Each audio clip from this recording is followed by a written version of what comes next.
This Roger Hibbert and his beautiful wife Elizabeth.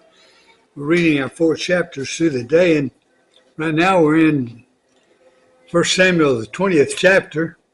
Jonathan warns David. Then David fled from Naioth in Ramah and came and said before Jonathan, "What have I done? What is my guilt? And what is my sin before your father that he seeks my life?" And he said to him, "Far from it, you shall not die. Behold, my father does nothing, either great or small, without disclosing them to me. And why should my father hide this from me?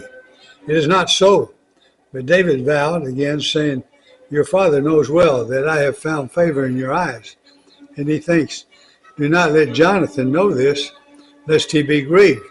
But truly as the Lord lives, and as your soul lives, there is but a step between me and thee." Then Jonathan said to David, "Whatever you say, I will do for you." David said to Jonathan, "Behold, tomorrow is the new moon, and I should not fail to sit at the table with the king. But let me go that I may hide myself in the field till the 3rd day at evening. If your father misses me at all, then say, David earnestly asked leave of me to run to Bethlehem, his city, for there is a yearly sacrifice there for all the clan. If he says good, it will be well with your servant. But if he is angry, then know that harm is determined by him.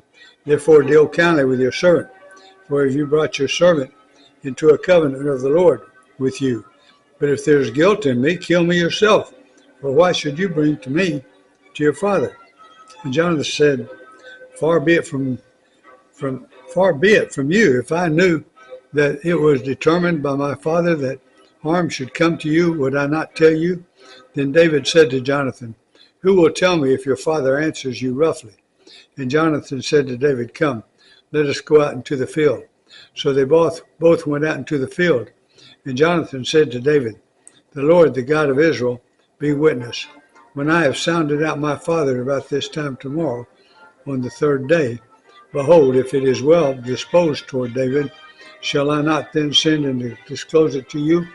But should it please my father to do you harm, the Lord do so to Jonathan, and more also, if I do not disclose it to you,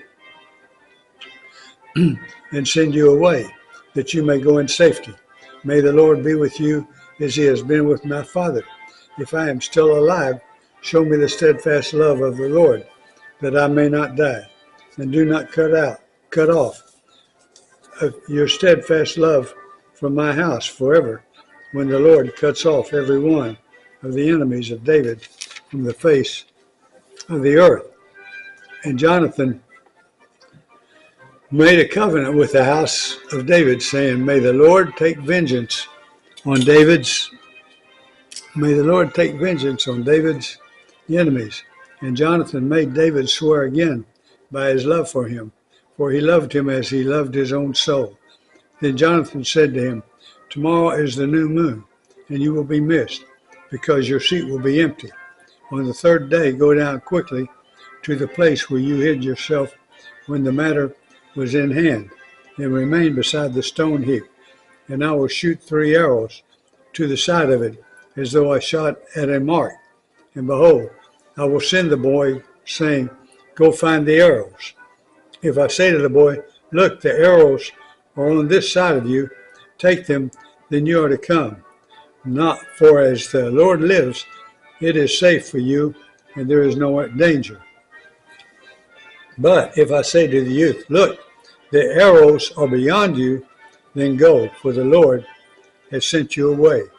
And as for the matter of which you and I have spoken, behold, the Lord is between you and me forever."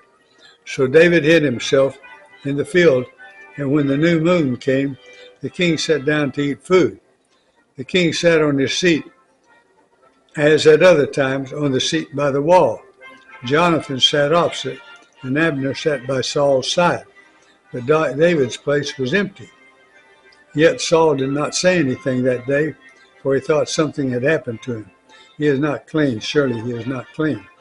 But on the 2nd day, the day after the new moon, David's place was empty. And Saul said to Jonathan his son, Why has not the son of Jesse come to the mill either yesterday or today?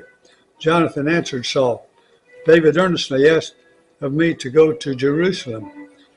Go to Bethlehem. I'm sorry.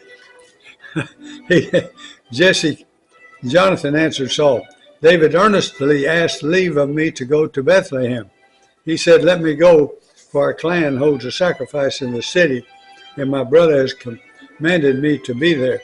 So now if I found favor in your eyes, let me get away and see my brothers. For this reason, he has not come to the king's table. Then Saul's anger was kindled against Jonathan, and he said to him, You son of a perverse, rebellious woman, do I not know that you have chosen the son of Jesse to your own shame and to the shame of your mother's nakedness? For as long as the son of Jesse lives on this earth, neither you nor your kingdom shall be established. Therefore send and bring him to me, for he shall surely die. Then Jonathan answered Saul, his father, Why should he be put to death? What has he done? But Saul hurled his spear at him to strike him. So Jonathan knew that his father was determined to put David to death. And Jonathan rose from the table in fierce anger and ate no food the second day of the month, for he was grieved for David, because his father had disgraced him. In the morning Jonathan set out into the field to the appointment with David, and with him a little boy. And he said to his boy, Run and find the arrows that I shoot. As the boy ran, he shot an arrow beyond him, and when the boy came to the place of the arrow that Jonathan had shot, Jonathan called after the boy and said, Is not the arrow beyond you? And Jonathan called after the boy, Hurry, be quick, do not stay. So Jonathan's boy gathered up the arrows and came to his master. But the boy knew nothing. Only Jonathan and David knew the matter. And Jonathan gave his weapons to his boy and said to him, Go and carry them to the city. And as soon as the boy had gone, David rose from beside the stone heap and fell on his face to the ground and bowed 3 times. And they kissed one another and wept with one another, David weeping the most. Then Jonathan said to David, Go in peace, because we have sworn, both of us, in the name of the Lord, saying, The Lord shall be between me and you, and between my offspring and your offspring forever. And he rose and departed, and Jonathan went into the city.